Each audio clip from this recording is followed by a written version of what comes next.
Everybody, we are back. It is Taped on Live's favorite is podcast, favorite is channel, favorite is everything. We are back. You already know what to do. Hit the subscribe button, subscribe.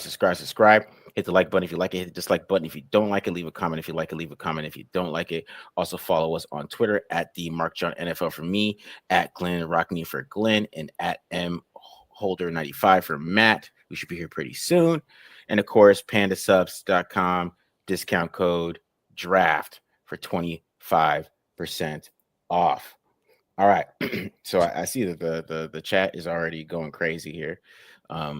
We appreciate that. But we are here to kind of go over the draft today. So the Raiders had how many picks? Is it 11? 1, 2, 3, 12, 4, 5, 6, 7, 8, 9, 10, 11. Oh, 11 picks. 11 picks. Okay. 11 picks. Yeah. So we'd be going over those today.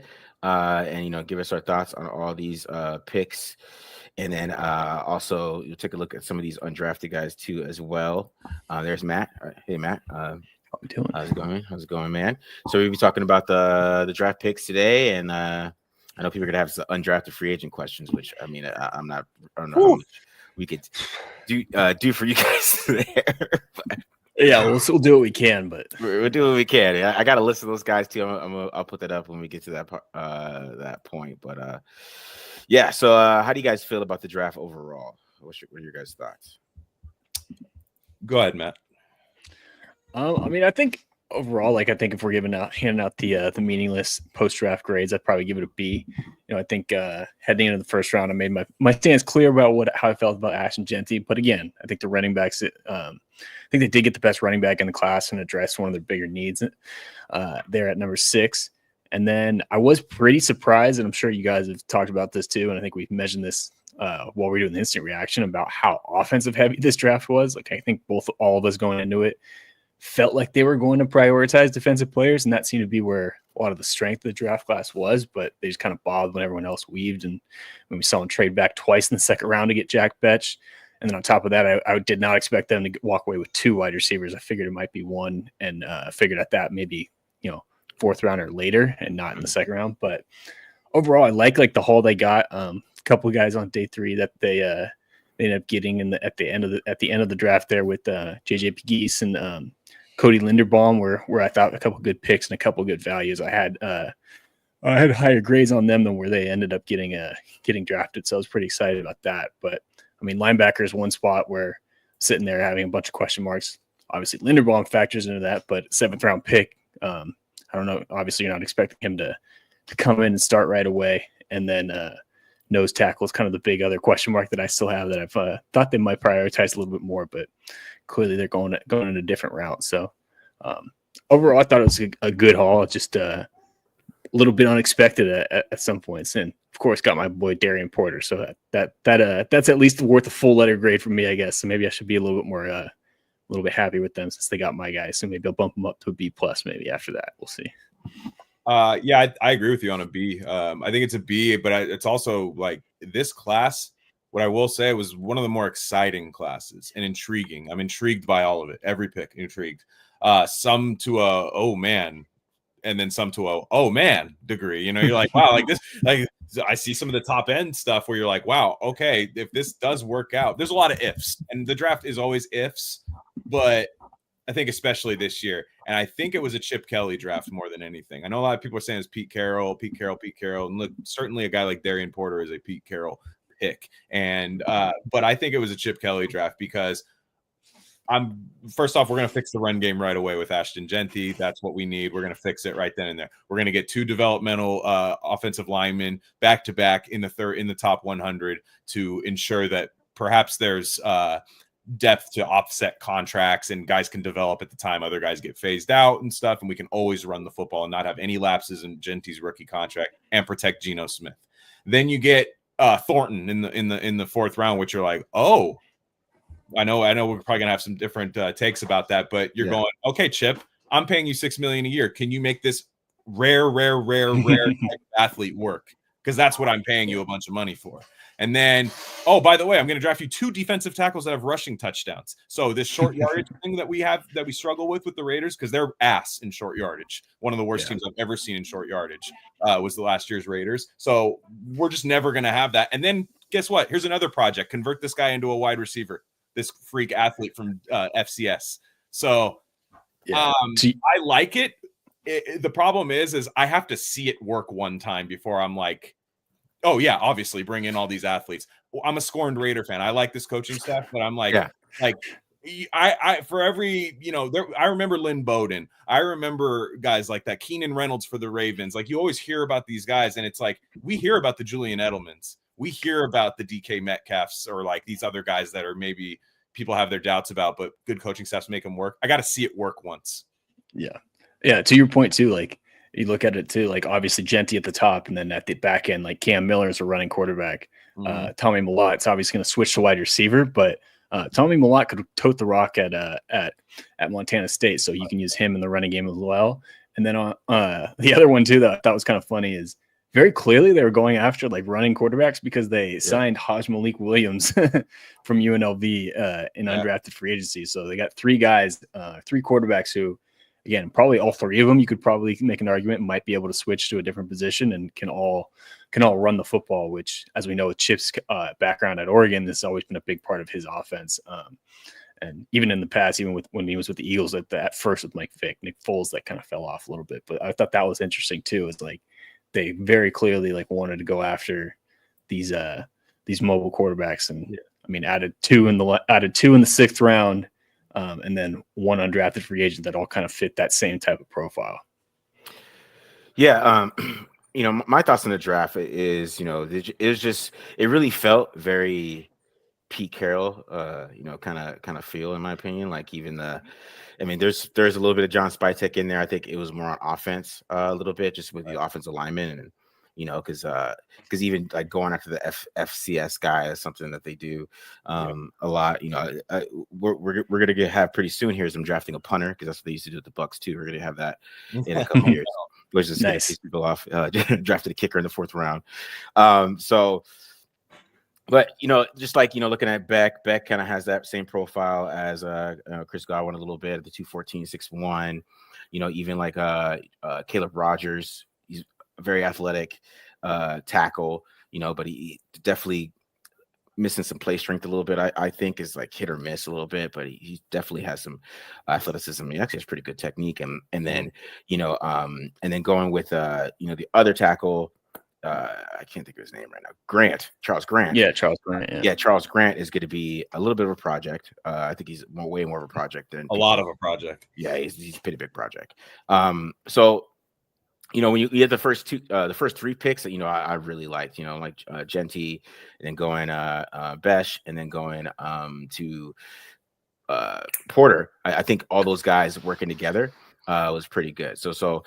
It started off well. I think it teetered off a little bit after that for me, but once you get past the 3rd round too much, like I don't get too picky with you. I don't get too where I'm gonna take your grade down because you're drafting guys, because obviously there's different philosophies that people have, when they're drafting late there, and but I will say, like, with the Pete Carroll view of it, like, he just maybe if there was more like linebackers that were bigger. Like, maybe they drafted a linebacker earlier, right? Like, he maybe if there is more corners that were, had the longer arms and a lot of those things, in this draft class, there wasn't a lot of guys with long arms. There was a lot of short arm cornerbacks in this draft, and they just stayed away from them. You know what I mean? Like, they didn't even try to like differ from that. They just stayed away. And then, same thing with like defensive linemen that were bigger. They taking the other dude in the 4th round. I can't think of his name right now either. Hemingway. But Tonka Hemingway, Tonka Hemingway. They taking him. He's 284 pounds, so he's a tweener. Man, that's what Pete Carroll drafts, tweeners all the time. So and then waiting all the way to the 7th and getting Lindenberg, who's over 235, around that 235 to 240 range. Yeah. Like it's still there with the pickiness. Like, he's still very picky on defense. That didn't change for me. But yeah, I thought the first 3 picks, which is the ones you want to hit on anyways, in my opinion, right. I thought those are really good picks altogether. And, the other ones are a little bit of projects, you know what I mean? I feel like it was more of like, we're going to draft some talent and we're going to coach him up type of thing. So that's what it felt like at the end, especially like you draft Tommy Merlot. I mean, he hasn't even played slot receiver, right? So you're really betting on him, kind of like taking that leap to become a good slot receiver. That's a bet. You know what I mean? Like it's not like a for sure thing. And maybe he looked good at his pro day. I don't know. I don't know what they look like, but you're still betting on something. And then even you take the quarterback late, which I think he has some upside. Kind of like he's kind of very similar to Will Howard. Of course, Will Howard's taller, of course, but he has a similar skill set to him. So Chip Kelly, something Chip Kelly could work with. But like I said, it was just kind of more projects. I mean, the only guy that I probably have a chance to play that was, earlier, in my opinion, would be, what's his name? Lindenberg. He might find a way to get on the field just because he's a savvy linebacker, right? So, it was just more projects at the end of it. Yeah, you're right. I think to me, you're like, I think some people were expecting more guys that can play now, but they really went for like high upside. Like if this draft works out, there is a chance that this is one of the greatest drafts of all time. Like for the Raiders, at least. If this draft works out, where if Charles Grant develops into a starting tackle, if Dante Thornton is a reliable deep threat, if there's a lot, if Tommy Malott, I don't know how you say his name, but if he ends up becoming a slot receiver for you, and then I'm pretty confident in Genty and Besh right away, though. I think both those guys right away are going to be starters on this team and play. I mean, Genty obviously, but like Besh, I think I've noticed a lot of Raider Nations like coming or actually like watching him now and is like, oh wait, he's actually really good. Like he's actually like a really tough, good receiver. He pairs really well with Brock Bowers, and the middle of the field is. The Raiders are going to shred the middle of the field this year. So like that, but the later guys, and I'm with you, Marcus, like the first 3 rounds, if you hit the first 3 rounds, you're fine to start throwing darts. I just don't like when people say, well, this guy's going to be this for this team. It's like, he might just be a 5th round pick they cut in 2 years. I mean, and it happens all the time. It doesn't mean it's a bad pick. It's just people go, well, this guy's floor is like a backup guard. No, his floor is out of the league. Like that's how, like when you're a 5th round pick, that's your floor. Oftentimes is that you don't see your second contract or even see the field sometimes. So I really only care about the first 3 rounds and really the first 3 picks. Like if you consistently hit those, yes, you got to find some gems later. Yes, you can round out your roster that way. You can't be horrible there, but if you consistently hit the first 3, you're usually set. Yeah. And what to your point, Glenn, too, like when you make 11 draft picks, like there's some of them aren't going to make the roster. Right. Like, you know what I mean? Like there's just not enough spots. Like some of these guys that are in the later round, like they're going to get cut. It's just inevitable. There's only 53 spots. And I know they've done quite a bit of roster overhauling, but like 11 rookies on the team would be pretty dramatic. Like you got to expect that probably at least 1 and maybe even 2 are probably going to get cut. So to what you're talking about. Yeah, for sure, man. All right, let's get so many questions, then we'll talk about the draft picks here. So somebody asked, "What do you guys think of Sandra? Is he Drake to your Kendrick?" Yeah, who? I'll stay away from that. I'll stay away from that one. I'll just say I don't like how he uses taped online after we started doing taped online. No, he used it. I think it's weird. Hey, I mean, imitation is flattery. That's what I say. There's only one. Media outlet, guys. I'll say it. There's only one Raiders media outlet, and you're watching it, so there's no need to ask. He's gonna start stealing some of your bars too now, Marcus. So maybe you did swagger jump. That is the risk of putting them out there. Like he don't want that though. He wouldn't want that. I would definitely respond. we get a. Last summer we had Kendrick versus Drake. Next summer we're gonna get Shador versus Marcus. I like it. Yeah, exactly. Yeah. Sure. All right. I know Marcus has to be stoked for your breakdown Madison and Minshew Turner.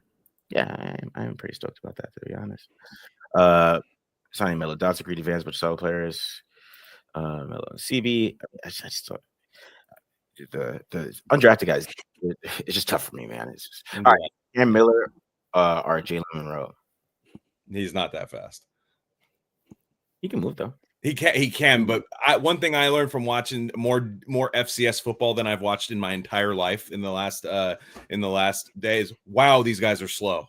Like it's just like so much is that like they're big. A lot of them are like big as hell, but they're just really like Trey Lance's brother the wide receiver. Yeah. Dude, I was like, this guy run like a 4.7. Like, I mean, but he's like toasting everybody. You know what I mean? Like, this is just like, I was watching. I'm not hating on Cam Miller, but like I said, don't fall in love with these late picks. Like, guys, like they might not be on the team. You know, it's not worth, projecting it that much. These are just straight up like, hey, we like the interview we had with this guy because they did bring in Cam Miller. They did bring him in. They like the interview and they're like, we like the kid. Let's see what's there. That said, everyone, if you want to save yourself some time, just go ahead and watch the FCS championship from last year because Tommy Malott and Cam Miller played off against each other. I thought that was kind of funny. I'm like, they drafted both quarterbacks in that game. That's sick. No, it's like Spytech was locked in on that game. Yeah. And like damn near back-to-back picks with one pick between the two of them. That's funny. Yeah, man, because you watch Miller against Colorado the first game. I mean, he looked that bad. He looked like he looked like a North Dakota quarterback where they do their little play action and they do their little under center stuff, and then they might add some running in there. It's every single North Dakota quarterback I've ever seen in my life. So, would you say he was the best quarterback on that field? I'm not gonna do that. I wouldn't do that. I'm gonna say, like, I have a feeling it's more of a competition when we think of a conversion. I think they're just like, all right, guy, it's the what is it? The Joker. I bring up Batman all the time on here. I don't know why. Not that big of a fan, but like they break where the Joker breaks the pool cue and just say, fight it out, guys. You see which FCS quarterback makes this team. Yeah. That's funny. People are saying we're dismissing. I'm not dismissing Cam Miller. He's just. I am. Prove it. You're dismissing. Hey. I mean, is it Amari Burney season?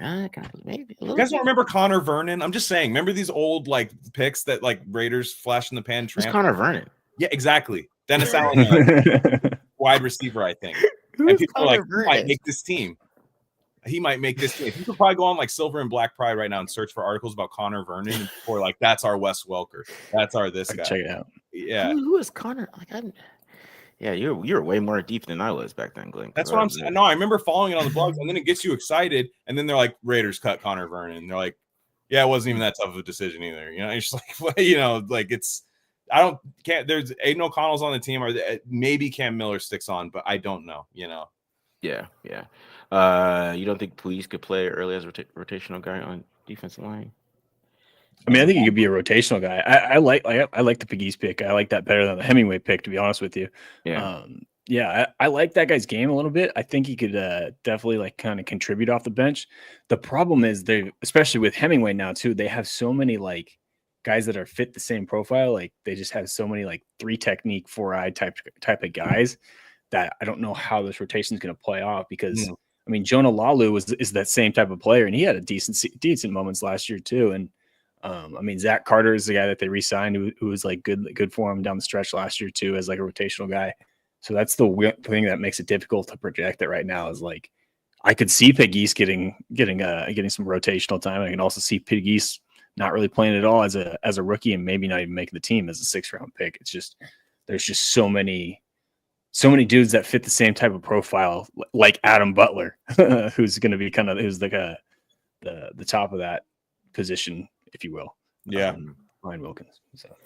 All right. A couple more questions, then we'll get to these draft picks. Let's start talking here. What do you think is the guys be the most competitive camp battle? Linebacker.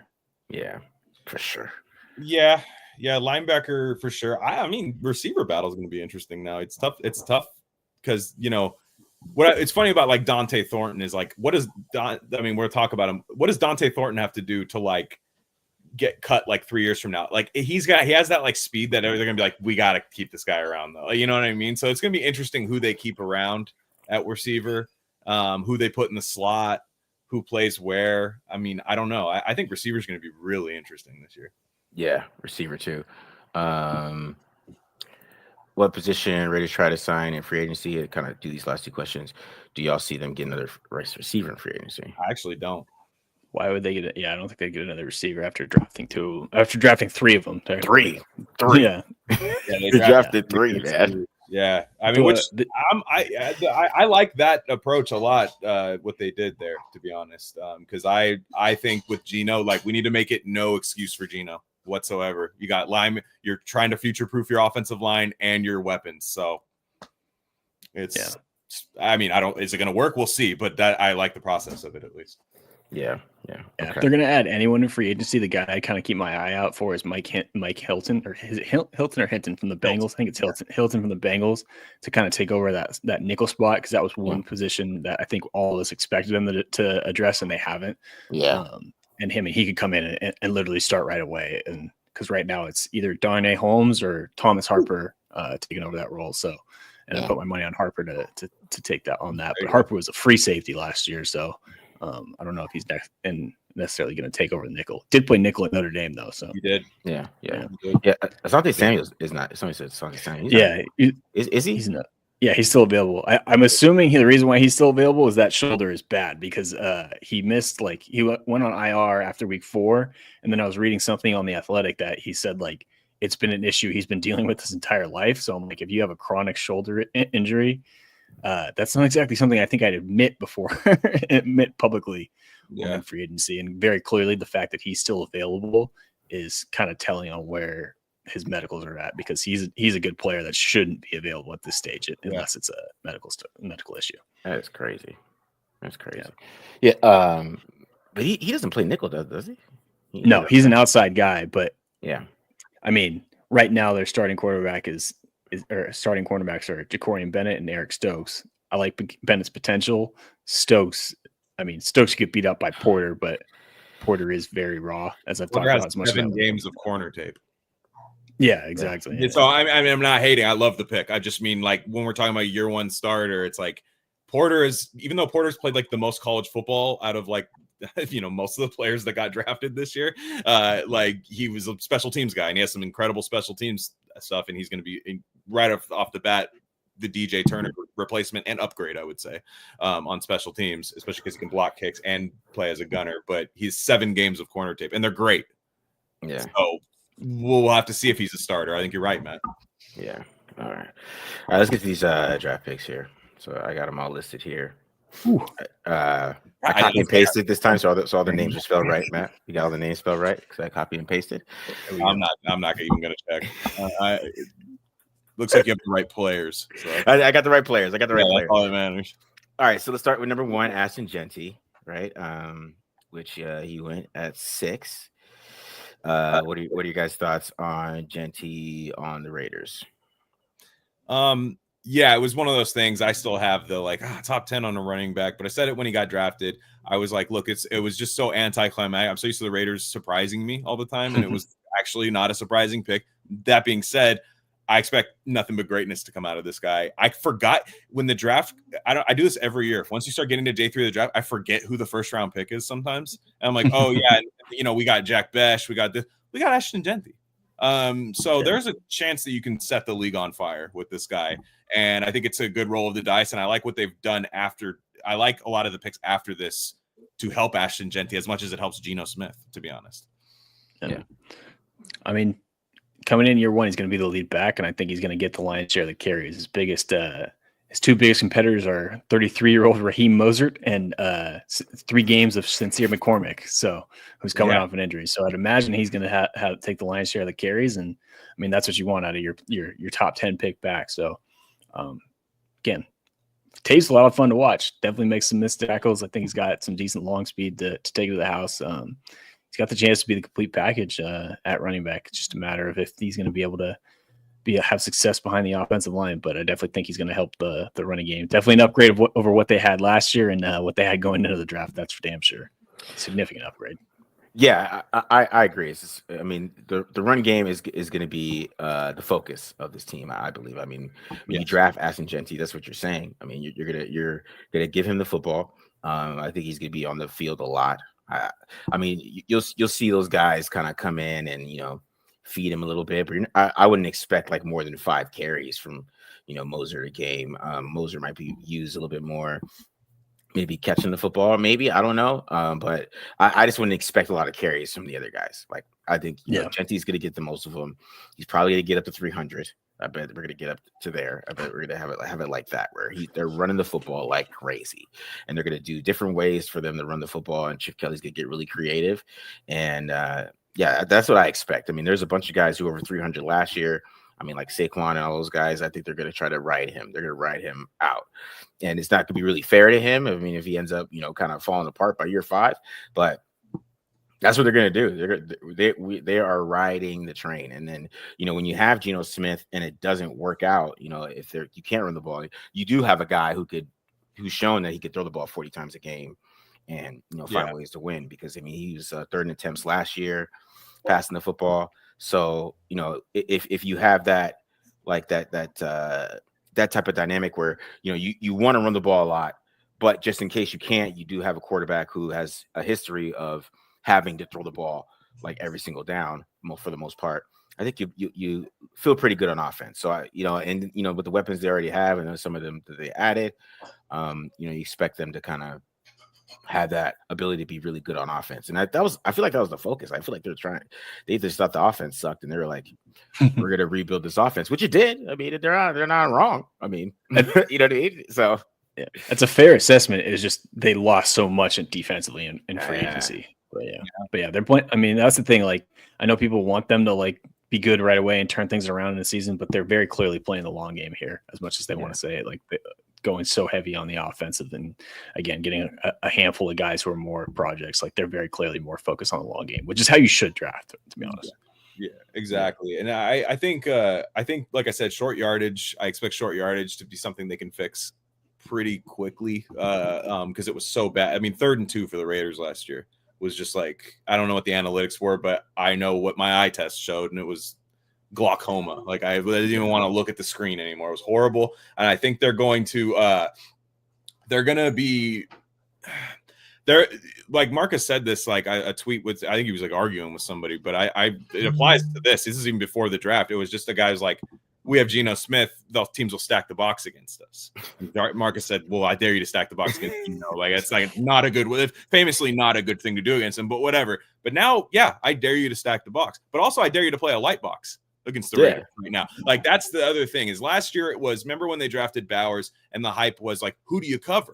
You have Devontae Adams, Brock Bowers, Jacoby Myers and all that stuff. I'm like, well, the answer to that question was you have Gardner Minshew and Zamir White. So it doesn't matter, to be honest. Now there's actually these people where it's like, this is going to keep off defensive coordinators up at night, because like if Genty comes out hot off the bat, and there's no reason to think he won't, if he comes out hot off the bat, like you're going to get a lot of advantageous looks for the receivers. Yeah. All right, let's go to the next pick. Jack Besh from TCU, who was started at tight end, right, at LSU, I believe. Yeah. And then switched to wide receiver. Give me your thoughts on Jack Besh. Yeah, I mean, I don't know a ton about Betch's game. I know he's a good like contested catch guy, good physical type of receiver. I think we talked about it in the instant reaction or when we were live. Like he plays like you'd expect a converted or a small tight end to play at wide receiver. But I'm interested in diving into his tape a little bit, and he's definitely an intriguing dude and kind of a cool story too with him honoring his brother and all that stuff. So yeah, I can't say I know a ton about Betch off the top of my head. I guess that's on me, huh? I gotta do this. Well, go ahead. Yeah, I liked it a lot. I mean, I liked the pick a lot. It was, I remember, and you have to factor in they traded down twice, and they missed out on some stuff that I thought looked pretty good. But Jaden Higgins, and then Will Johnson the second time, I believe, they missed out on some guys that I thought looked good. But this guy can play, man, and I think the Raider Nation got caught off guard by it. But if you watch him play, and I see now when I go on Twitter, fans have like watched it a little bit more, and they go, okay, this is a good player. His pro comp is Puka, which I won't put him quite there, but I think he's a really smart receiver. Him and Brock Bowers, if you play zone against the Raiders, they're both going to just eat that alive, to be honest. And Geno can fit it in the tight window, even if you decide to close in zone coverage on that. And I like it paired a lot with the shot they took later on Dante Thornton, because you've got two guys that do the exact opposite thing from each other. I think you can put a high volume on Jack Besh too. And I think he fits right in with what they want to do. He really in the hands, man. The hands. I feel like hands are not in vogue in the league right now. Like, if you make a few one-handed catches and separate constantly, everyone loves you.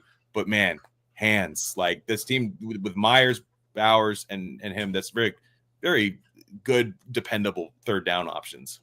Yeah, and on the Puka Nacua comp, like the thing to remember too is Puka Nacua was a 5th round pick. Puka Nacua was not Puka Nacua when he was at this stage as a rookie. So he's better. Matt says he's better. There we go. Exactly. That's what I'm saying. Jack Betch gonna set the rookie record, gonna break Brock Bowers' records and all that stuff. There you go. That's what I'm talking about, dude. Stamp it. Yeah. Somebody said, Matt, it's like it's I don't know about cool story. What? He says a tragic story. That's what he's trying to say. Well, I mean, it's a cool redemption story. I mean, it's a terrible thing to go through, and the guy comes out and plays the Senior Bowl and tears it up. Like the cool story part is the fact that he's honoring his brother, and that's the part I'm talking about. Yeah, damn, dude. But yeah, sorry if you couldn't pick up on that, buddy. You just messed with it. All right. So yeah, with Besh, I mean, I really like because I think Besh is very underrated, like as a route runner. I think he runs really good routes. He beats press. He's very physical.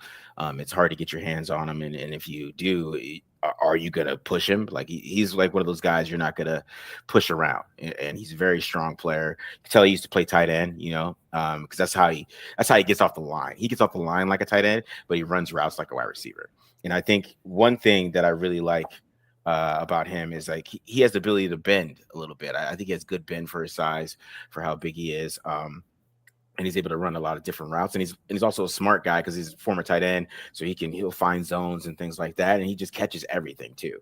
But he can win deep as well. Like I think that's something that, people don't talk about like that. I mean, he had 1,000 yards on like 60 catches. Like it's not like he was a underneath guy or anything like that. He didn't have that many catches to get to 1,000 yards. So he can win deep. He can win all over the field, in my opinion. I think he becomes that kind of secure guy. I know a lot of people say he's a big slot because he played slot the year before a lot, but like this past year he was outside the whole time. So it's like he could do both. It's not really like a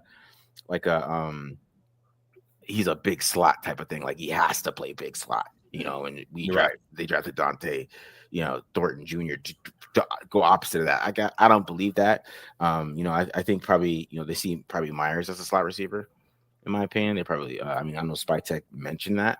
So they probably that's their plan because like I thought, because Egbuka reminded me of Jacoby Myers a lot when I was watching him play. And of course, Myers is going to be that little blocking slot guy. He's going to be part of the run game inside blocking because he can block. And, so good at Egbuka, right? And you kind of the same role that they're going to play. I think Jacoby Myers is going to play there. So I did like this pick, though, because, I was higher on him than most people. Like I had him as a top 5 wide receiver. So, I love this pick. There's nothing I can't say anything crazy. I mean, but I really did like him a lot. So, all right, let's do third round. Let's finish third round and then we'll answer some questions and round this up. So third round, we got Darian Porter, 68, pick 68. Give us your thoughts on Darian Porter. It's more of a project than people want to admit. I think when you watch it, it's good. You see everything you want to see. You didn't see it for a long time. And I think he's going to be a very good player. And I think he's going to end up starting on this team at some point. I just don't be surprised if like there's some early mistakes from this guy is what I mean. But that relative, basically a perfect SAT score in the RAS essentially that he had. Like it's just out of control. The blocked kicks are insane. When you watch his blocked kicks, you're like, holy crap, dude. I would blitz this guy too a few times. Just the way he comes off I know it's not the same thing, but the way he comes off the edge and the field goal blocking, I'm like, can we blitz this guy here and there? Wow. He moves special. I love it for Carroll too. I mean, this is just I think Mike Renner said it best, said that's like the most mocked position ever in the draft. It was like Darian Porter, Raiders, and at 68. And I was just like, man, I love it. Yeah, I mean, I said it in the breakdown, and I keep saying it. Like, he reminds me so much of Tariq Woolen coming out of UTSA, where like Tariq Woolen, like his technique was not great. He was converted wide receiver too with long arms that had plenty of speed and ball skills.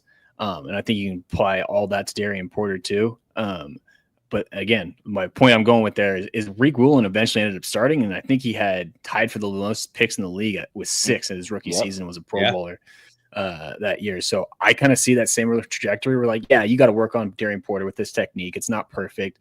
He's only been playing the position for 3 years.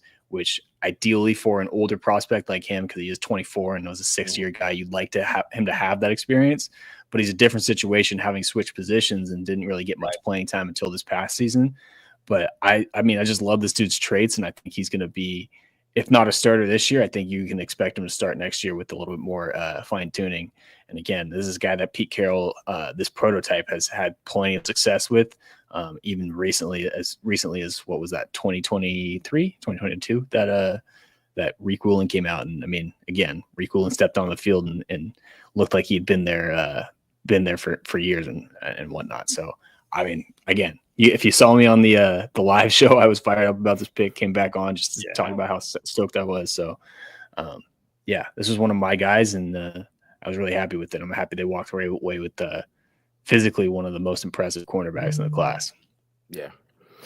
I mean, not too much for me to add on there. I think Porter has a lot of ball skills, and just the length that Pete Carroll loves at corner, right? I mean, he compared him to Richard Sherman. He didn't go to Tyreek Willing. He went Richard Sherman at his press conference, right? So that, I mean, because he went from wide receiver over to playing corner, so kind of similar thing that he saw in him, right? So, but when you watch him, he does have some really great athleticism. He's able to bend at that height, and that length. He's not like, Tyreek Woolen was like stiff, right? When you watched him at film on UTSA, he still kind of is. He was always gonna have problems with like shifty wide receivers outside. I don't think Darian Porter's gonna have that much of a problem with that. That's why I like his upside a little bit more in that area. But I do like to pick a Porter. I mean, that was like the easiest one because we all knew that he was going to pick the 33-inch arm guy, right? With the wide receiver ball skills, stuff. And I know he's fascinating. I mean, and like I said, to be fair, I see him starting pretty early. I just think there's going to be a few games where everyone's going to be like, "Oh, he's terrible." Like I just think he's going to make a few mistakes, as any rookie would. But man, the upside is crazy, and I think it's easier to get to than some of the later picks. The upside, I think it can happen a lot easier. Yeah, for sure. All right. Next one, Caleb Rogers. They put interior line, but I guess they want him to play guard, I guess. He is a tackle. This is another. You notice too, whenever they had back-to-back or picks bunched together, they went technically the same position twice. As they did later. Now we know that they're not going to play the same position. I don't know. I get why people like this guy. I just have a hard time thinking he wasn't going to be there and where they took Hemingway. It just, to me, it felt like this is when they started kind of like, okay, we have to have this guy, and I don't like that type of mentality. I feel like let the board come to you. And it's like, you got a million picks, like trade up for the guy if you want a guy, it felt weird, but I get it. You watch the guy, he's a very plus athlete. He pushes their RAS kind of thing. There was that thing that came out today that they drafted an average of like an 8 RAS, and that's with Genty not having one. And so I see it. He's nasty. He's got the mentality. If you can make this work at guard with Jackson Powers Johnson at center, and then whoever else, I mean, I get it for the future. It could be nasty. I feel like isn't he kind of small too? I think it's 315. Okay, I thought he's 6'5", 310 is what he's listed at. 6'5", 310. Yeah. Well, maybe not too bad. So maybe just on tape he looked a little smaller to me. I don't know. I have a tough time with offensive linemen past like the first round. I feel like I'm never right on those though. This to me was like we talked about Darian Porter being like the penultimate like Pete Carroll pick. This is the penultimate John Spytek pick because this is exactly what the Bucs like to do. Like I'm pulling him up on PFF. He's literally played every offensive line position but center at Texas Tech. So plenty of versatility. Primarily was a tackle, but I mean, this past year he took 186 snaps at left guard, 115 at right guard, and then 721 at right tackle. So that's kind of what the Bucs have what one of their big things with offensive linemen was when Spytek was around is like drafting these guys that can play multiple spots for you that you might slide in a guard. We just talked about it a little bit more with the smaller school guys like a Cody Mock from North Dakota State. But mean, he kind of fits that same mold just coming from Texas Tech. So it's kind of that same type of pick, but it definitely was surprising to me. I mean, I think The Athletic tweeted out like he was like their like 150th prospect when they drafted him. They took him at 98th. And I looked at like our stuff at BR. I think Brandon Thorne had like a 4th round grade on him, which isn't too much of a difference. I mean, you're talking back into the third round pick for a guy that was had a 4th round grade. So I mean, I can't say I know a ton about him, but just seeing the position versatility and the size and that kind of stuff, like very clearly, I could see what Spytek was going for in this one, where he's like, I'm going to get my versatile offensive lineman that maybe in a year or two can start for us. Yeah, I went turn on his film last night, so I kind of deep dive in his film, and you could tell that he's very athletic, right? I mean, he is a really athletic player. He actually has a really good technique. I mean, I was kind of shocked by that, just because where he's going, with that athleticism and that technique, you figure that maybe he was going a little higher, but which is missing is the play strength a little bit. I mean, he's got to get stronger to play guard. Like, right. Ask him to play guard. Like, I mean, maybe to be honest, like I would rather him play tackle when I watch him on film, and just because I feel like he has natural tackle feet. He has the feet to play tackle. He has the athleticism to play tackle, and the way his play strength is set up is better for him to play tackle. So maybe this like his versatility a little bit. Right. And, they want to work with him that way and have him be versatile. But just to move him in at guard, like, I don't know if that would work. And I'm sure that, you could play guard in college. Right. I mean, it's one of those things that you can make it happen. But if you look at it, like, even his grades at guard are pretty bad. And it got better when I'm looking at it right now, and he got better when he switched to right tackle after week 4 this season. So maybe, yeah. You know what I mean? Like, it's not something I thought like if I was watching his film even before he got picked, I would never thought that he should play him at guard. Just because it's just a natural play strength issue. Like, I mean, there's some times where he can move guys, but he's not moving. I couldn't see him moving a 310-pound defensive tackle. I could see him moving a 265-pound defensive end, but like defensive tackle, like I don't know. I feel like he might get beat up a little bit, but he has the technique for it. And I'm sure he has a pretty good get off too, but it's more of a play strength thing with me. Like, he doesn't have the play strength to play inside, and it just shows up on film a lot. And that's probably why he fell a little bit, because he just doesn't have that natural strength, or that kind of bully play. But he does play with a lot of physicality though. Like when he does land those big blocks, he gets hyped. He's one of those type of players, kind of gets hyped when he gets more blocks. But it was better film than I thought it was going to be. I'll keep it real. But so I kind of like where they take it. Pick doesn't bother me where they took him. It'll just bother me if they think he could play guard like full time in the NFL. Like I think you're asking a lot of him. Like, I don't think you're putting him in the best spot for him to succeed there. And you're kind of just, he played guard in college. Yeah, he could play guard for us. Like, no, it should be like an emergency for him to play guard type of thing, right? Like, we don't have all our guards get hurt, then we need to put Rodgers in at guard, and you should keep him at tackle. So, but yeah, that's my thoughts on it. And what is his arm length? Just before we move on, what do you guys have his arm length in front of you? That's a good question.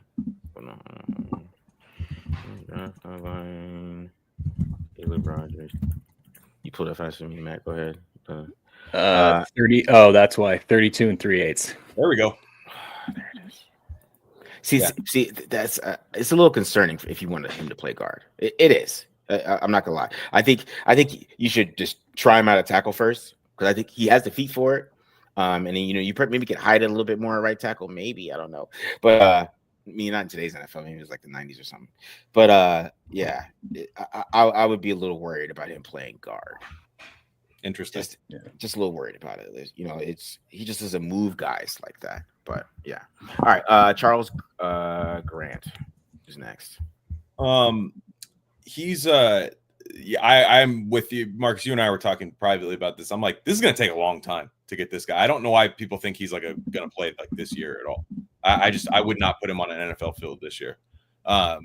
He needs to get bigger. Now, if you know anything about Charles Grant, he got to like William and Mary. He was like 240 pounds at 6'5". So like his Deuce. This is going to be a Deuce Gruden guy all day.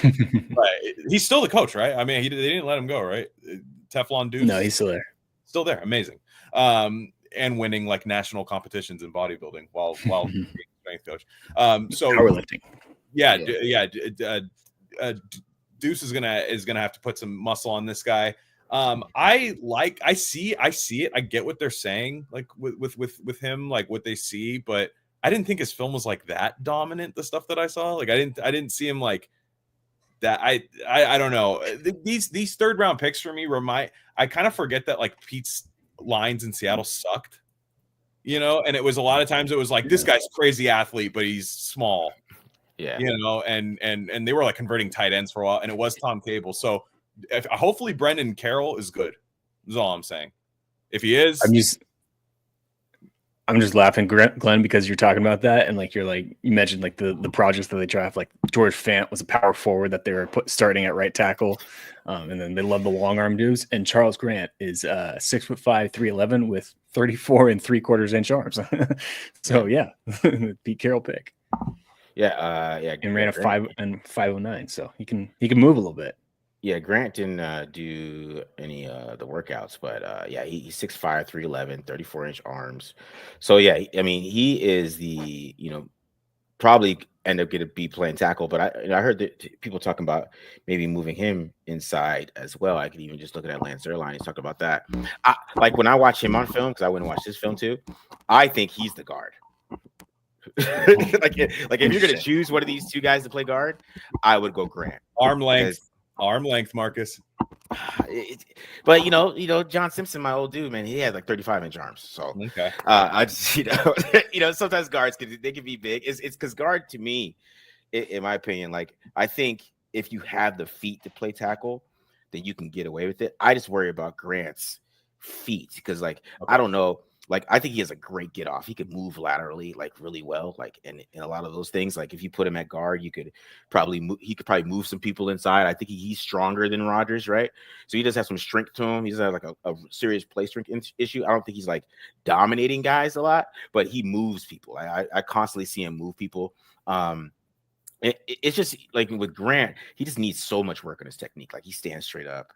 And a lot of those things that if you have tried to play him at tackle, it's gonna be struggle because you watch him against Vermin. I watched him against Vermin last night, and the Vermin dude, I don't know who that guy is, man. He's gonna be some defensive line coach for some college, and he was burning him, right? Just with a speed rush and a little rip outside, and he's getting around the corner, and then he was like doing a little kind of mixing it up, and a little bit is just because Grant has to work a lot of what I would say just.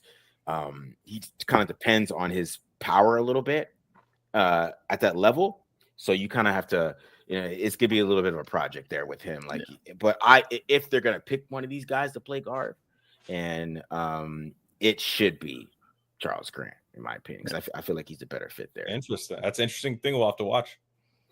To give you a little bit of optimism with him playing tackle. I'm just looking at his scouting report that we had at BR from Brandon Thorne, compared him to Teron Armstead. So, really? Wow. Yeah. Teron, I mean, if you remember, Teron Armstead was from Arkansas Pine Bluff FCS and was a bit of a project. And I don't think Brandon like Armstead is like one of Brandon's guys that like he is a big fan of. Like, I don't think he would throw that around if he didn't like really, really believe it, So which is a little bit of optimism for you. Yeah, which is good because wasn't Armstead setting like records for benching at the combine? Was that him or like I thought Armstead had like crazy bench numbers at the I thought that was the case with him. That was like I mean, Grant did 20 with long arms, long ass arms. Yeah, see, I wasn't sure because Brandon Thorne. I like Brandon. Teron did 31 reps. Teron did 31 reps with 34-inch arms. Good Lord. Damn. And maybe they think Grant can get to that size to where he's doing that. You know what I'm saying? And surely with the frame, you think he needs to get to at least 325, right? We think. Yeah, maybe. See, I don't know. I mean, maybe you could put some weight on him. I mean, it's easy. These guys get lowered for the combine anyway, so he might play at 320 because that's what he's listed on PFF, I think. So he might play at 320. You know what I'm saying? So a lot of these times, we like say this guy needs to gain weight, but he might have lost weight so he can run faster or just look back. I see. You know what I mean? Point. So some of these guys just might put the weight back on naturally, but I just think Rodgers his film is good enough at tackle that he should get a chance to play tackle. is my opinion, right? It's not like Marcus Mimbo too, who when I was thinking about him, I probably would have maybe took one of those guys if they wanted him to play guard, right? Maybe took Right. Mimbo, but I think Grant and Rogers, Rogers, I feel like is kind of similar to Mimbo anyway, so I just like that pick overall. So, all right, let's get to answer a couple questions here. You didn't get too many, anyways.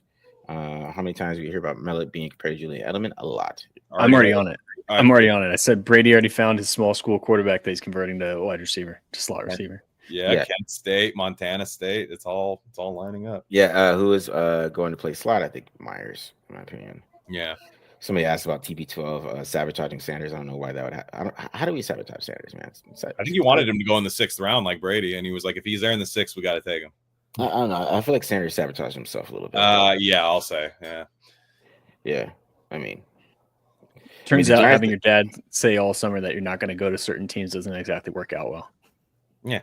Yeah, the NFL gave him, well, fuck. And the Johnny Manziel thing was funny. Did you see the Johnny Manziel thing? People were saying all the time, they're like, well, Johnny Manziel was an absolute mess, and he went round 1. I said, dude, Johnny Manziel at College Station took down Saban's Alabama. That's why he got drafted that high. I just mean Manziel was a crazy watch in college. Like Shedeur doesn't have wins like that. You can talk about his team all you want, it just doesn't. Yeah, and Manziel, which I'll say because you guys probably guess it. I mean, he's white, so he could just turn into a professional real quick. So you come from like you just put a tie on, and then you're like, oh, you are a good guy. You know what I'm saying? So sometimes you can just do that. And it's the Browns. It's like what the Browns did something dumb for the 50th time in a row in the draft, so now we have to draft other quarterbacks because of that. I'm like, and guess who drafted Shedeur? The Browns. So it's like, the whole thing is just so. I felt bad for the kids at the draft. If anyone watching the ESPN broadcast, like if you're a kid that got drafted that was a day 2 to early day 3 pick, you were like, well, I guess my name won't even. Mel Kiper did not give a shit about you. Yeah. You mean I don't know. I think the Johnny Manziel one was just watch a documentary. You can see how he got drafted because he literally just turned into he just act like he never partied, and he's like, yeah, I never party, man. I'm a changed guy. He's like, he acted humble. He lied. Yeah. That's what he did. I mean, that's what Sanders did. Lied. But you should have lied. It's a job interview. You lie. Yeah. I am proficient at Microsoft Excel. Yeah, 100%. I know Excel very well. Are any concerns about the Browns and Rams got extra picks 6 years so they can trade up? I don't know. Who knows, man? Who knows, bro? I don't know. I mean, maybe. I don't know. The Browns are probably they're gonna play Sanders this year. He's gonna play because there's no way Kenny Pickett is gonna play. Hard knocks too. It's happening. All right, let's get to the rest of these draft picks, guys. We can get out of here. Dante Thornton Jr. What are your thoughts, guys, on that pick? I love this pick. You know why? Because I have no idea if it's gonna work, but I gotta be the team that does. When I see somebody like that on the field, I just picture this, right? I think to me, you got to turn this guy into supercharged Brandon Lloyd. And if anybody remembers Brandon Lloyd, it was an absolute circus watching this guy play. Alligator arms over the middle, but would make the most insane catches, change the game in one way or another, either drop a pivotal 3rd down or take the top off the defense and make a huge one-handed Odell style catch in the end zone. And I don't know if he's going to be that type of guy. I just mean his boomer bust impact. And what I love about this is everybody kept saying it was an Al Davis pick. And they're like, I'm like, no. Al Davis does not wait till the 4th round to take this guy. By the way. He would have taken it at 6. Yeah, Al Davis's style is very popular now, but Al Davis would never even look at a consensus board. So that's the problem with old Al or even young Al is that he would never look at a consensus. What I'm the smart. So, anyways, they took him at a good time. I thought I wanted them to take Io Manor at the time, but you take Besh. I get maybe you want to diversify what you take as your second receiver there. And I'm just saying, man, this is a bet on Chip Kelly. Can you make this work? He needs to put on a little bit of weight. I think he could lose maybe a slight notch in speed and just get to 215 instead of 205 and maybe find another way to win at the line of scrimmage with a little more muscle. But my thing is if I want to spread a team out and say they're stopping Gentry, I want to spread a team out. I don't care if this guy has dropped hella balls. You have to dedicate something to him on coverage. Because you're I can't just let this guy run downfield. I can't do it. So I think it gives them a weird look. It gives the Raiders a chance to why the hell not on day 3 try to find a guy who can get if he gets 5 touchdowns a year on 5 plays. Yeah. That contributes to your team. I like the idea though. Al Davis at 6, but like, do I want to take the short running back that doesn't have the 40 time, or the 6'5" wide receiver that runs a 4.3 flat? 6'5" wide receiver. That's 100% how that goes. Why is the field blue? Yeah, I love it. What were your thoughts, Matt? I mean, yeah, like kind of like what you guys said. Like it's an interesting pick. Clear, just straight line speed, clear track guy. But as far as when we're talking about what now, the at best wide receiver 4, if you're assuming, and wide receiver 5 really with Brock Bowers thrown in the mix, like that's a good little like gadget to come off the bench for you and like kind of like just take the top off the defense. And I mean, that tall and that fast, you got to have something that you can work with, and you're hoping to give with him. Yeah, with this pick, it's just with Thornton, like he's like the ultimate project of this draft. Like I think that you're really betting on your like wide receiver coach to kind of work with him, just because one, there's just not a lot of film to really watch. I know people love him because I mean he has every catch that he had was like was a highlight, right? But he doesn't get a lot of targets, and a lot of the touchdowns is just the way that teams play Tennessee. Like every single team played Tennessee 5 yards off, like literally every single team played them the same way. So at the East West Shrine game, I know he had a little bit of better with playing against press a little bit, but it's just a lot that he's gonna have to learn, right? And I saw somebody talking about his hands, but like even like you look at throughout his history as his career, he doesn't have the best hands in the world, but then he has paddle hands, dude. Yeah, but then he has great contested catches. So it's a little bit of mixture of that, but I mean he can win deep, but I don't know. I saw some guy in the comments talk about how he might play over Besh. Like I don't know about that. I don't know how quickly he's gonna get on the field, because you got to think about Tennessee. They didn't really put him on the field either. So I mean, you'll get through Thornton film really quick with Matt. If you could go through Thornton film, it's gonna be really quick for you because go ahead. You can finish that. Oh, my bad. Yeah, because what happens? I mean, he got like 2 targets a game, right? And like so he wasn't really targeted that much. They really didn't ask him to do that much. So you are gonna find out about his work ethic, like what kind of player he is, right, and all those things. But I do think he's kind of stiff too. Like I talked about how Betch can move a little bit, and Thornton did script. He skipped the 3 count, right, and I think that was for a reason. So you can see a little how the stiffness a little bit. So I just think it's a project a little bit, and they're really betting that he can hit his potential. But there's just other wide receivers on the board that can win deep, like Jalen Royals and things like that. People are questioning, taking Betch over Royals in the chat. They took him, but nobody questioned this. That I thought that was a little weird. But and then watching him go to the Chiefs, that just pissed me off. So and people are saying that he needs to compliment each other. Yeah, I mean, that's maybe a point, but if he can't get it like done, because they played Kentucky. I got a couple of examples. They played Kentucky, they played Ohio State. Ohio State's like, okay, we know what you guys do. We're just gonna play too high, and he was automatically eliminated out of the game. So you have to, he has to learn how to run different routes, right? And he has to learn to do that to become more of a wide open receiver, right? And it's a thing, and like. I wouldn't expect him, like if you're expecting him to play right away, I wouldn't expect that. I think that's maybe like a year 2, year 3 type of thing where they develop him, right? And he has to develop, and that's why I think it was a little high for him. But they didn't have a 5th round pick, so I don't think he gets past the 5th round. But it was more like a thing where will he play right away? I don't think so. I don't know if that's going to happen. I would kind of lower my expectations on that if you're expecting him to play. And I'm just keeping it real. Like he has a lot to work on. So, but the potential is there. It's just you have to, if you're going to be that big and the team's going to play over the top, you're going to have to kind of switch it up a little bit. You're going to have to kind of make teams bring them down too, so you just can't beat everybody over the top. And it's the way Tennessee used him too as well. So, and the coverages that he faced, it's just a little bit of a project in my opinion, right? But if he catches a slant and there's nobody there, he's gonna take it to the house. So you have to look at it that way, right? And that's why if he can develop, he can be he could be a monster. He could make this whole draft into an A+. He could be a damn by monster. himself. By Right? himself. Mhm. Yeah, so that's what you have to look at. Okay, it's like if he develops, he's a monster.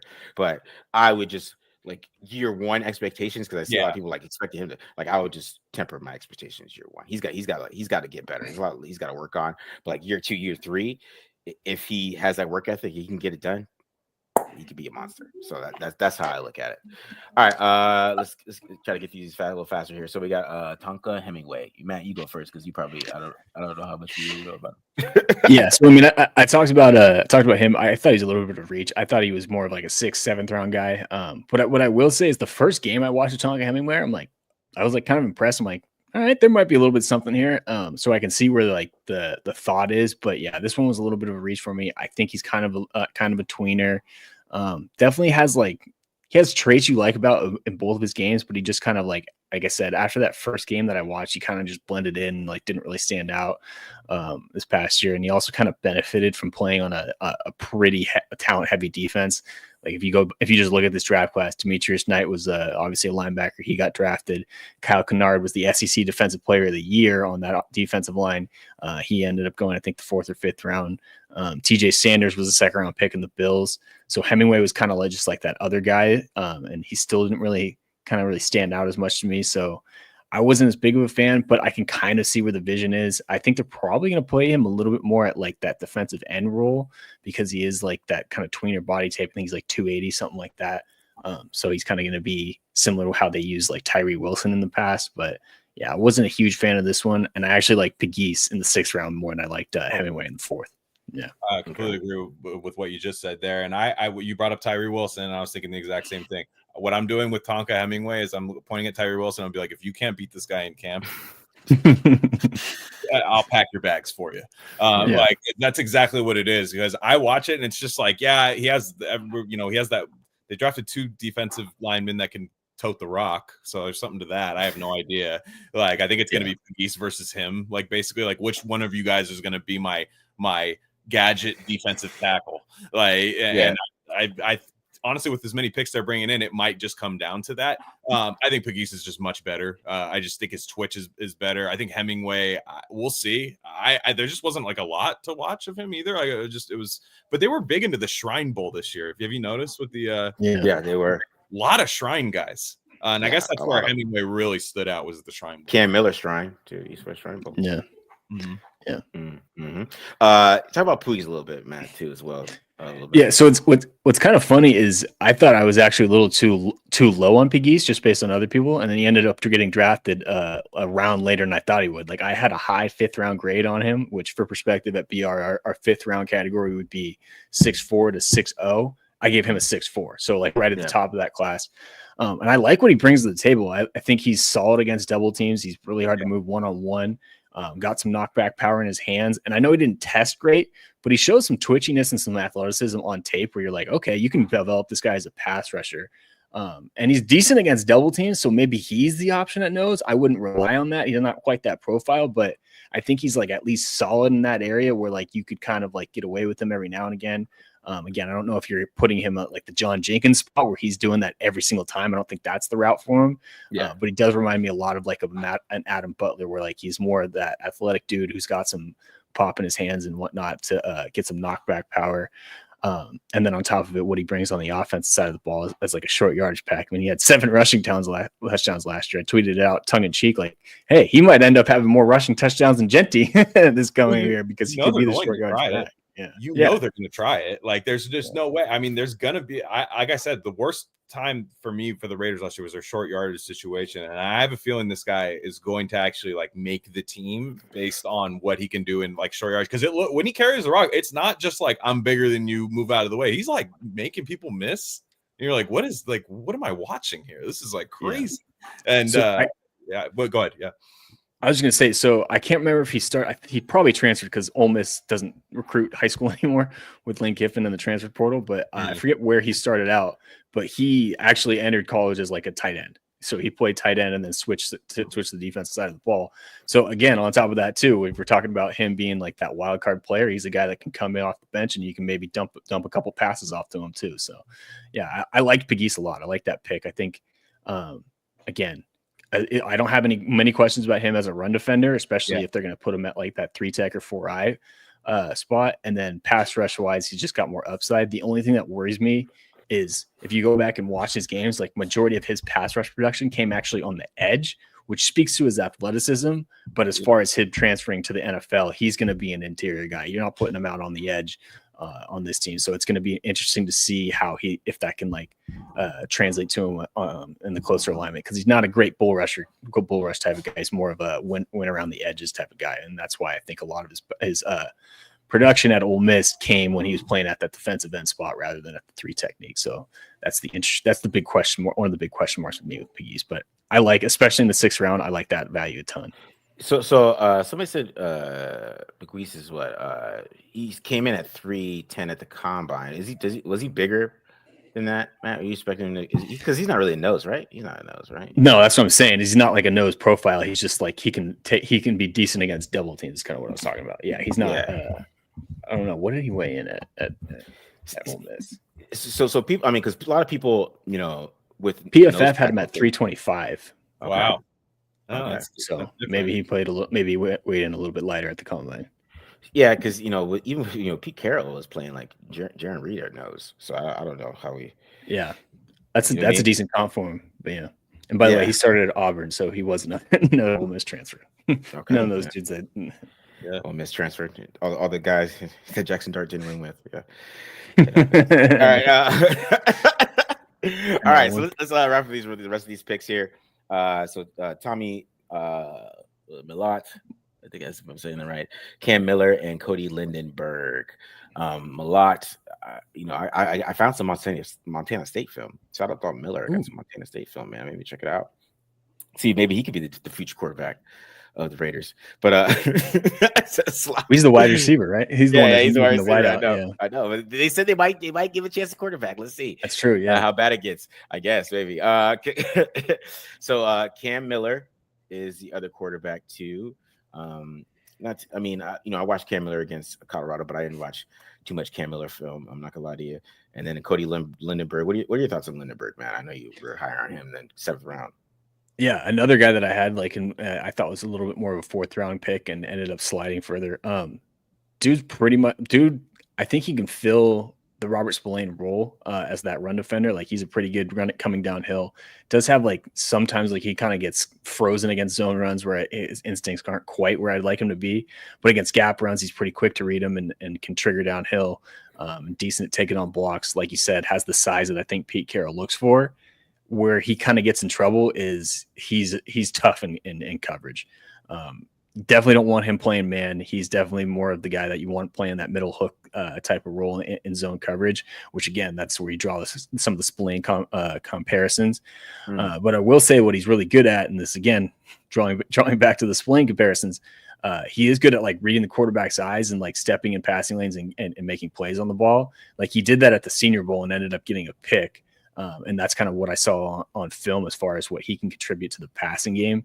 But for the most part, you're getting a 2-down linebacker that you're hoping to develop over the next couple of years. But yeah, I liked his game a lot, and I had a feeling he was going to slide. But as far as just being like that downhill run defending linebacker, I think he can do it. I like his game. So again, just don't expect him to. If you're putting him in on 3rd downs, you got to call zone. you got to call zone, or maybe a little cover one where he's the little hole player. Do not put him anywhere near a running back or a tight end in man coverage because he's kind of stiff. Yeah. Ryan Elsey, I guess he's a Badger killer. Yeah, Brian's a Minnesota. Yeah. He's a Gopher fan, so he's pretty stoked. Nice. You got Jaw Joyner in UDFA too. Yeah, Jaw Joyner. Yeah, so I mean, I don't know too much about these other guys, so I'm not gonna, I don't like doing that. And then these undrafted guys, I really don't. Yeah, I mean, I don't mean the Tommy Millot thing though. Just a thing on Tommy Millot. I'm more. First off, Dylan Lobby burned me. First off, I'm Dylan Lobby. I'm like, wait, oh shit, they did it again, and this guy's probably better than me. Like the small school, shifty white guy, fast white guy. And so he's probably like, I'm toast, see you later. But, there might be a camp battle there out of those because I did notice that Dylan Lobby got a visit from the Bucks last year, so they had some kind of intrigue in him. But they love all those small school guys. So, but the Milan is interesting because I don't hate him that much as like a thrower on like a gadget play or something. So if he does get on the field, you have Jacoby Myers and him that can throw a gadget play. So you could do like, Chip Kelly's thinking about some like double reverse, like play action revert. Which one's going to throw it? Something like that. But I think the kick game is where it's going to be interesting. I think they have a couple options. Like, what about Dante Thornton in the kick game? Because you get a long time to warm up. See, that's what I mean. Like, he doesn't break. He has no shiftiness. He can't. I don't know that you're not breaking tackles much in the kick game. Yeah. I mean, in the kick return game, you are picking a gap and trying to outrun everybody nowadays. So yeah. I agree with that. But like, when I think of punt returns, I always think of what Dion. No, not punts. Oh, kick return. Okay, kick return. Yeah, different. That's a track meet on kick return. Yeah, that's true. Then you could be like, you could be like Cordell Patterson, which is like, he just ran straight forward. Like, Cordell Patterson didn't have a lot of shiftiness to him either, but he's the greatest kick returner of all time, probably. So same school makes you think. There you go. Between Thornton, Porter, and Trey Tucker, they're gonna have one hell of a. They need just one more guy for one hell of a 4x1 relay team. A quarterback. No, you're right. Oh, I see what you mean. The relay track, team. The track team, yeah. Tommy might be that guy. 4.39, man. 41-inch vertical. Yeah. I get it. Let's see what happens. Yeah. I'm prepared for this guy to get cut as well, and everyone to be like, no, and then be like, yeah, he's playing for the Battle Hawks, No disrespect, but you know what I mean? Like, I mean, if anything, Tommy can go play in the CFL and be in ball because he can run. He's kill it. Ball. Take advantage of that wide field. Yeah, exactly. You know what I mean? So, but yeah, man. I just don't know a lot of these players. I gotta kind of dive into them, but yeah, not too familiar. I'll say Jaw Joyner is the one that really stands out to me the most, just because like I actually had a draftable grade on Jaw. This past season was kind of rough for him, but I heard 2023 was like where he really stood out. And he had a tough Senior Bowl. He didn't really stand out to kind of lose some steam. But I mean, if you believe in that 2023 tape and what he brought to the table there, then I think you can make it work. And I think he's got some decent traits too. I think he's got some. I want to say he's got like 34-inch arms. I might be wrong on that, but yeah, he's again. I thought he was at least a decent player, and I thought might get drafted in like the 6th, 7th round. But here he is at signing as a UDFA. So interesting, dude. Yeah. Nobody's talking about the QB3 battle in Raiders camp. Haj Malik Williams, Carter Bradley, and I mean, you even have to throw Aiden O'Connell in the mix. I mean, you just never know how. Could not be three more different like quarterbacks too. That's the funniest part. Like, there's no Anthony Brown. You presume we don't have to watch Anthony Brown because that was the worst part of the preseason was when he got in there. That was when they were like just straight up unwatchable. I don't know. I think that and then Greedy Vance, obviously, with them not knowing what they're doing at the nickel corner situation. There's obviously a pathway for somebody like that to make the team. A lot of people thought he should have got drafted. I don't know anything about him, so I'm just saying. I'm just looking at pathways. UDFA's a lot of times is like, is there a spot that needs depth?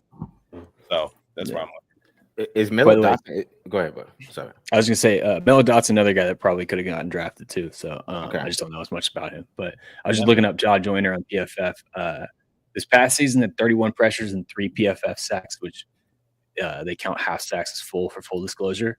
But 2023, a 90.8 PFF pass rush grade, 46 pressures and 9 PFF sacks. So that's what I'm talking about. Where you want to sell yourself on him, go back to that 2023 season.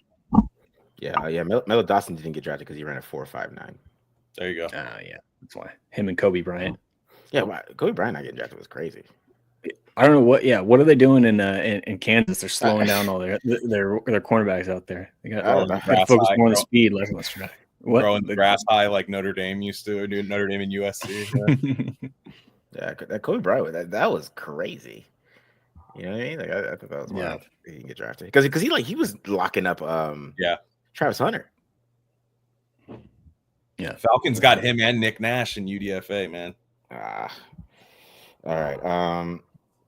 So that's it, guys. I mean, that's really all I got today. So that's over under 8.5 wins. I would go over that because I think Geno can just get you to 9 and frustrate all the fans that want a quarterback who want Arch Manning.